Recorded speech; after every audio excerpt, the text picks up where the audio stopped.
Bueno, ahora estamos en el último vagón del ferrocarril de aquella época, al cual se le llamaba el cabús.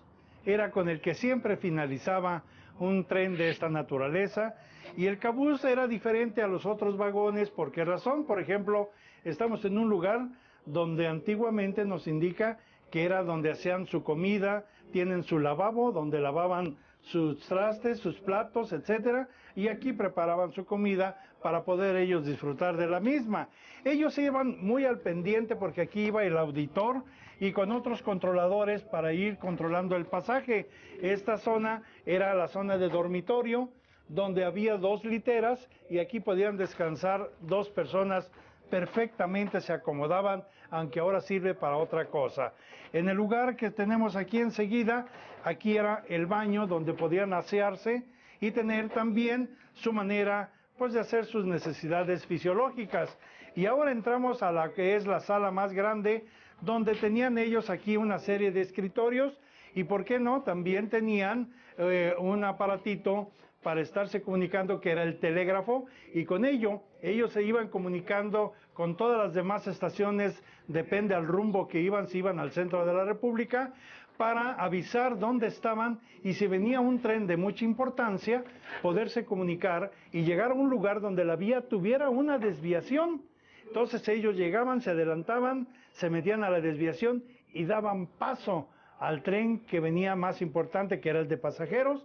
En cuanto este pasaba, se regresaban, de nuevo volvían a agarrar la vía principal para llegar así hasta la Ciudad de México. Inmediatamente, por medio del telégrafo, se comunicaban para indicar que ya había pasado el tren de pasajeros y que ahora ellos iban a continuar, con el fin de no tener un encuentro y provocar así un accidente, que por cierto sí se llegaron a dar muchos, porque a veces los señores que iban en este lugar se dormían, se les pasaba el tiempo y cuando menos pensaban ya estaba el encontronazo y llegó así a haber muchas pérdidas de vida. Esta es otra de las cosas de mucho interés del romanticismo de aquel ferrocarril de los años 60, 70, que fueron los últimos que vivimos, los que tuvimos la oportunidad de podernos pasear. Vamos a continuar, les invito a que nos sigan acompañando.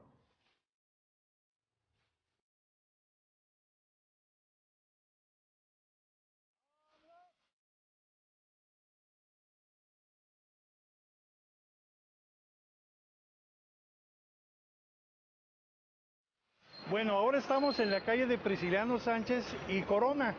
En este lugar nos estamos dando cuenta que a mis espaldas se encuentra otro de los hoteles de mucha tradición que data de cuando llegó el ferrocarril aquí a nuestra ciudad de Guadalajara. Este se trata del Hotel Morales. El primer hotel no era así como lo están viendo, sino que era una casona que pertenecía a las hermanitas Morales, parecido a las señoritas Vivanco tradicionales de aquí de Guadalajara. Pues decían que hacía tan sabroso de comer ellas que mucha gente prefería llegar a este Hotel Morales que llegar al otro hotel de San Francisco, todo por el tipo de alimentos. Con el transcurrir de los años esto fue cambiando y entonces nace ya como Hotel Morales. Y les quiero comentar que los primeros trenes que llegaron aquí a Guadalajara era muy curioso, porque el primer pullman que hubo no es como lo conocimos ya a finales de cuando terminó. Los primeros trenes que llegaron era a base de unas literas, tenía 2 o 3 literas y siempre la más baja costaba 12 pesos de aquella época, era la de lujo.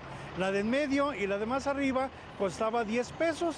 Entonces la gente no dormía muy bien, pero lo que hacían es que llegando a Guadalajara, pues tenían 3 opciones: el Hotel San Francisco, el Hotel Morales, y 2 cuadras más allá se encuentra el Hotel Fénix, también de los cuales fueron hoteles tradicionales.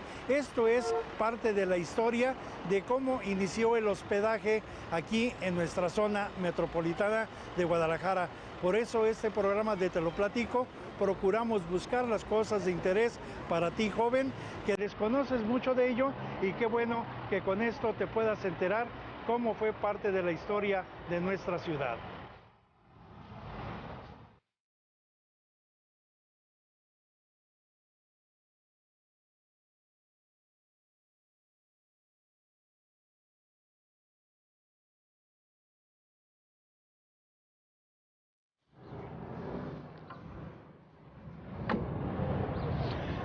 Bueno, como ustedes han visto, hemos hecho un recorrido histórico de cómo fue la llegada del tren, el ferrocarril, más bien aquí a Guadalajara, y estamos ya llegando al final.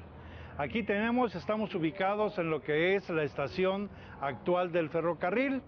Después de que en aquellos años, a finales de los 50, más bien, sí, los 50, iniciando los 60, empiezan ya a abrir la avenida Juárez. Después se vinieron a abrir la avenida 16 de septiembre. Esto provocó que la antigua estación, o sea, la primera que vimos que estuvo allá a espaldas de San Francisco, fuera demolida. Se vinieron hacia esta zona y en tiempos de Agustín Yáñez fue cuando se ordena la construcción de este nuevo edificio. Ya para ese tiempo ya estaban rehabilitadas las vías ferroviarias para transitar primero hacia el oriente, que era precisamente llegar a Irapuato rumbo a México, que era Ferrocarriles Nacionales de México. La otra vía era hacia el poniente, que era la que se dedicaba el ferrocarril del Pacífico para llegar hasta Tijuana, allá a la zona fronteriza. Y aquí se ubicó ya las nuevas instalaciones, una estación más moderna, cercana al hemiciclo a Juárez, que también ya había cambiado de lugar. Y luego, por último, antes de ser inaugurada por Adolfo López Mateos, presidente de la República de aquel entonces, también se colocó lo que estamos viendo aquí a mis espaldas, esta maquinita que también es histórica, porque durante los años 20, ustedes recordarán en el programa que comentamos sobre Chapala, que había una máquina, un ferrocarril que iba a Chapala y llevaba a la crema y nata de aquel entonces para que realizaran sus paseos en lancha a través del lago. Bueno, pues esta máquina fue la que se encargó durante varios años de transportar a aquellas personas que querían ir a pasar su fin de semana a la laguna de Chapala. Esta maquinita de vapor es histórica, data de los años 20 y en 1960 fue cuando quedó instalada ya en este lugar, que actualmente todavía se encuentra y que mucha gente ignora que esta tiene una historia muy importante en la vida de nuestra ciudad. Es una maquinita que pesa 15 toneladas, pero tenía una potencia para arrastrar 3, 4 carros o vagones de los de aquel entonces y así poder transportar a los que querían ir a esos lugares. Con esto, pues estamos llegando al fin de este programa que espero les haya gustado y volvemos a insistir, aquí aparece el correo electrónico para que se puedan comunicar si tienen alguna recomendación que hacer, una sugerencia, etcétera, tengan la seguridad que con mucho gusto lo vamos a contestar o nos hagan saber si estos programas siguen siendo de su agrado. Nos vemos en la próxima y pues no se pierdan, te lo platico.